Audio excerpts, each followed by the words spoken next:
행복하기 좋은 날, 내일이 아닌 바로 오늘. 오늘도 부처님의 말씀을 듣도록 하겠습니다. 옛 수행자들은 일상을 통해 성스러움과 축복을 찾았습니다. 그들은 단순한 식사 속에서도 신성함을 경험하며 일상적인 행동이 곧 성스러움의 축복으로 이어진다고 믿었습니다. 마치 작은 씨앗이 큰 나무로 자라는 듯 삶의 성스러움은 사소한 순간에서 비로소 시작된다고 말할 수 있습니다. 그들은 또한 수행법을 통해 지혜로운 삶을 추구했습니다. 새벽에 기도하며 하루를 시작하고 낮에는 부지런히 일을 하며 바쁜 일상을 살아가며 밤에는 지혜의 경전을 통해 스스로를 향상시켜 나갔습니다. 이는 곧 삶의 여정에서 지혜를 깨닫고 내면의 평안을 찾는 데에 큰 도움이 되는 원칙이었습니다. 일상의 중요성은 특별한 순간이 아니라 일상적인 생활 속에서 성스러움을 찾는 데에 있습니다. 간단한 식사, 일과 삶의 작은 순간이 모여 삶의 큰 그림을 이룹니다. 노후에 반드시 해야 할 하루 생활은 이러한 원칙을 고수하여 삶을 더욱 의미 있게 만들어갈 수 있는 기회입니다. 그들의 삶을 통해 우리에게 전해진 교훈은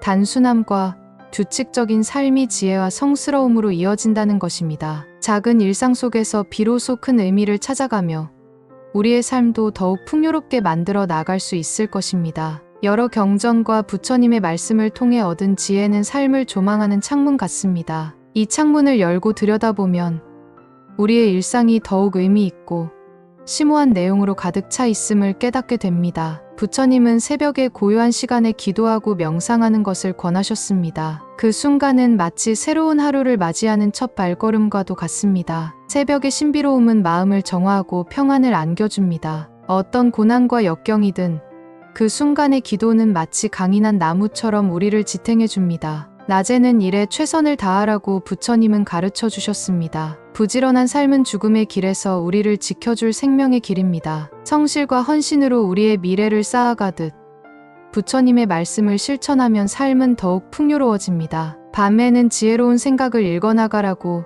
부처님은 말씀하셨습니다. 지혜의 경전을 통해 스스로를 깨우치고 통찰력을 얻는 것은 마치 어둠을 밝히는 등불과 같습니다. 밤의 조용한 순간은 내면을 조명하고 성장하는 기회를 제공합니다. 마지막으로 부처님은 게으름을 경계하셨습니다. 항상 힘쓰며 게으르지 않는 삶은 마치 홍수로 밀어낼 수 없는 섬을 쌓는 것과 같다고 가르쳐 주셨습니다. 부처님의 말씀을 실천하며 지혜와 부지런함의 길을 걸으면 어떤 어려움이든 극복할 수 있을 것입니다. 이러한 가르침을 마음에 새기며 부처님의 지혜로운 길을 따라가기를 바랍니다. 삶은 부지런함과 게으름 사이에서의 선택과 균형에서 나타납니다. 부지런함을 기반으로 한 삶은 지혜와 즐거움을 얻을 수 있는 길이며 이는 마치 열린 창문 같은 것입니다. 그러나 게으름에 빠지게 되면 그 창문은 닫히고 어둠이 찾아오게 됩니다. 게으름에 빠지지 말라는 경고는 우리에게 육체적인 즐거움에만 치중하지 말라는 것과 함께 생각이 깊은 사람만이 큰 즐거움을 얻을 수 있다는 깊은 지혜를 전합니다. 부지런함을 통해 높은 목표를 향해 나아가는 것은 그 자체로 큰 보람을 가져다 줍니다. 부지런한 삶은 생명의 길이고 게으름은 죽음의 길이라고 표현된 것은 우리의 선택이 어떠한 결과를 가져올지를 생각하게 만듭니다. 부지런한 사람은 밝은 생명의 삶을 살며 크고 작은 온갖 속박을 불같이 태우며 나아갑니다. 그 반면 게으른 사람은 몸은 살아있지만 이미 생명의 몸짓은 죽어있다고 표현하고 있습니다. 몸뚱이에 대한 집착이 클수록 게으르게 되어 육체의 쾌락에만 빠져 삶을 살게 된다는 경고는 우리가 내면의 성장과 삶의 깊이를 무시하지 말아야 함을 상기시킵니다. 부지런한 자는 역경에도 흔들리지 않으며 섬을 쌓아나가는 모습은 마치 불어오는 홍수에도 굳건하게 서 있는 모습과 유사합니다. 부지런함은 어떠한 역경에도 흔들리지 않고 자기 중심을 당당히 세우며 삶을 살아갈 수 있는 힘을 주는 것으로 보입니다. 우리는 부지런함과 지혜를 통해 삶의 창문을 열고 큰 즐거움과 의미 있는 삶을 향해 나아갈 수 있습니다. 선택은 항상 우리에게 주어지고 그 선택이 삶을 어떻게 그리게 할지는 우리의 의지와 행동에 달려 있습니다. 인생은 어딘가에서 출발해 어딘가에서 끝나는 여정입니다. 이 여정 속에서 우리는 다양한 고통과 무지의 장면들을 마주합니다. 그러나 이 고통들에 대해 우리는 종종 무감각합니다. 마치 어둠 속에 빠져 기쁨을 느끼며 그 고통이 우리를 깨닫게 하지도 놀라게 하지도 두려워하게 하지도 않습니다. 우리는 마치 잠든 듯이 현실을 완전히 깨닫지 못하고 있는 것입니다. 이러한 무감각한 상태에서는 해탈을 구하지 않습니다. 해탈은 마치 어둠에서 벗어나 빛의 세계로 들어가는 문이지만 우리는 그 문을 찾아 나서지 않습니다. 우리는 불타는 집처럼 고통 속에서 머물러 있으며 큰 고통이 닥쳐도 그것에 대해 근심하지 않습니다. 무감각한 상태에서의 중생의 실상에 대한 깊은 사유를 제공합니다. 우리는 때때로 삶의 고통에 무감각해지고 그 무감각함이 우리를 현실에서 떨어뜨립니다. 하지만 이를 깨달고 극복함으로써 삶의 깊은 의미와 해탈의 길을 찾아갈 수 있습니다. 삶은 종종 우리에게 다양한 상황을 살펴보게 합니다. 그러나 이를 판단하고 시비를 거는 것은 곧 문제의 시작일 수 있습니다. 수행의 길에 서 있을 때 다른 이에게 대해 판단하거나 분별하지 말아야 한다는 가르침이 있습니다. 다만 서로 다를 뿐이다라는 인식을 가지고 서로를 이해해야 합니다. 자세히 들여다보면 우리는 종종 타인의 행동에 대해 우리만의 시비를 거는 경향이 있습니다. 마치 그것이 옳고 그름을 따지는 시비로 이어지면서 마음속에 짜증과 화로 가득 차게 됩니다. 그러나 이런 상황에서 중요한 것은 각자가 서로 다르다는 것을 이해하는 것입니다. 분별이란 이것과 저것이 다르다고 판단하는 것이지만 그 판단이 옳고 그름을 따지는 시비로 가면 안 된다는 것이 중요합니다. 이러한 수행의 원칙을 상대에게 적용하는 것은 신중해야 합니다. 다른 이의 행동에 대해 우리만의 기준으로 판단하고 비난하는 것은 적절하지 않습니다. 상대가 화를 내는 이유를 나만의 시각으로 해석하는 대신 상대의 입장에서 바라봄으로써 서로를 더 잘 이해할 수 있을 것입니다. 또한 상대방이 화를 내더라도 그 이유를 받아들이고 만약 나 자신이 그 원인이 된다면 사과하고 용서를 구해야 합니다. 이는 마치 칼이 음식을 자르는 용도로 사용될 때 유용하지만 상대를 상처 주게 되면 흉기가 되는 것과 같습니다. 이럴 때는 상대의 입장에서 이해하고 받아들이는 것이 오히려 내 마음을 편안하게 만들 수 있다는 것을 알아야 합니다. 요약하자면 우리는 삶의 다양한 상황에서 서로 다른 시선과 경험을 가지고 있습니다. 이를 이해하고 수용하며 판단과 시비보다는 상대를 이해하고 사랑하는 마음으로 다가가는 것이 중요합니다. 불교의 수행에 대한 가르침은 주로 자기 자신에 집중하고 남에게는 가르치지 않아야 한다는 내용을 담고 있습니다. 이는 우리가 주변의 다른 이들에게 지속적으로 분별과 판단을 가하는 것이 갈등을 초래할 수 있다는 경고로 이해됩니다. 다른 사람의 행동에 대한 판단을 내려서는 안 되며 특히 수행자로서의 역할을 맡은 법사는 자기 수행을 놓칠 위험이 크다고 언급하고 있습니다. 이는 다른 이의 문제를 알더라도 옳고 그르다는 관점에서 바라보지 말아야 한다는 강조로 받아들여집니다. 수행을 지도하기 위해서는 때로는 관점이나 부족한 부분을 지적해야 하는데 이 역할을 하는 사람은 법사로서 책임을 가지고 있습니다. 그러나 이 책임을 잘못 이해하거나 남에게 시비를 거는 역할로 오용하면 실제로는 수행자로서의 신분을 유지하기 어려워집니다. 따라서 수행자로서의 책임은 자기 수행에 집중하면서도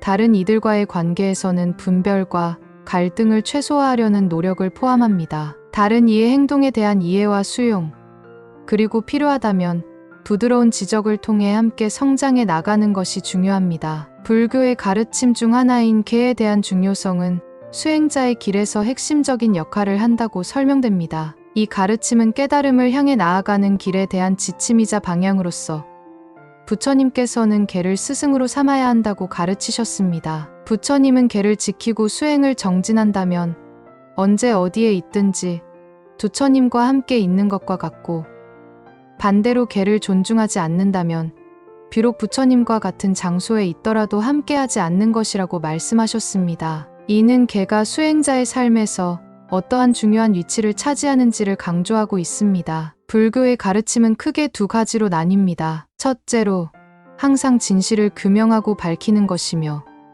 이를 통해 지혜를 얻을 수 있다고 설명합니다. 둘째로 일상에서 어떻게 살아가야 하는지에 대한 실천 덕목인 계에 대한 지도가 있습니다. 이는 수행자가 말과 행동을 일치시켜 인격을 성장시키는 데 중요한 역할을 한다고 강조합니다. 경은 지혜를 밝히는 역할을 하고 개는 언행을 바르게 하여 인격을 강화하는 것으로 설명됩니다. 수행자는 무엇을 얼마나 알아도 얼마나 바르게 살아가느냐가 중요하며 이를 위해서 부처님은 개를 존중하고 지키도록 권고하고 있습니다. 요약하자면 이 가르침은 수행자에게 있어 개가 얼마나 중요한 역할을 하는지를 강조하며 말과 행동의 일치를 통해 인격을 성장시키는 것이 수행자의 중요한 과제라고 전해줍니다. 삶은 언제나 가치 있는 순간들로 가득 차 있습니다. 이를 통해 나 자신과 주변의 존재를 더 깊게 이해하고 부처님의 가르침을 바탕으로 삶의 가치를 찾아가는 여정은